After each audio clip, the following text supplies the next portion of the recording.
So just wrapping up, do you have like players of the year that'll stand out to you? Not necessarily like who's going to win the awards or anything like that, but when you look back on this year, who are the guys that you're going to think of first? Well, I mean, this is basically becoming the Cole Palmer podcast, but like that whole move, like City being like, hey, here's this like sort of promising young player that we've been kind of integrating into our first team, but we're going to sell him to what's sort of a big six rival. I mean, I know they're not technically rivals at this point.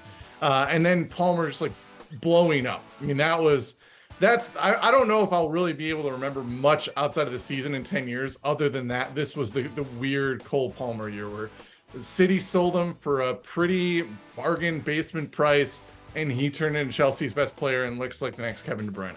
That guy, I mean, Cole Palmer is going to stand out for that. I mean, I think for me, like it was kind of fun watching Ollie Watkins just sort of like have a superstar level season.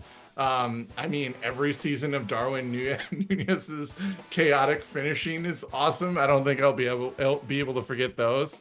Yeah, but I mean, other than that, it was. I mean, there are great performances that I'm sure I'm missing, but I don't really know if there was because we didn't have a Haaland-esque season where somebody just blew away a goal scoring record or a creation record. We had some pretty significant injuries with Alexander Arnold missing some time, and like key players that do some really cool creative stuff in the attacking third. So yeah, I mean it's going to be the Cole Palmer year.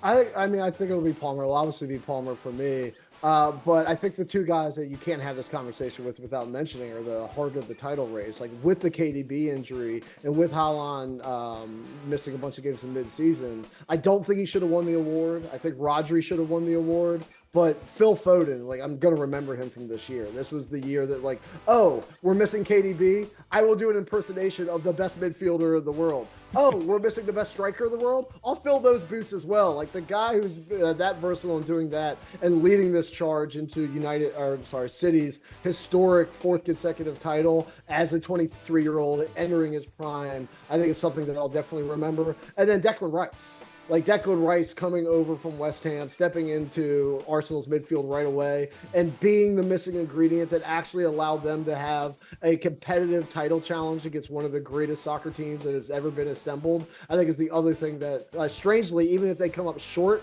I'll still remember because he's the big reason that they came as close as they did.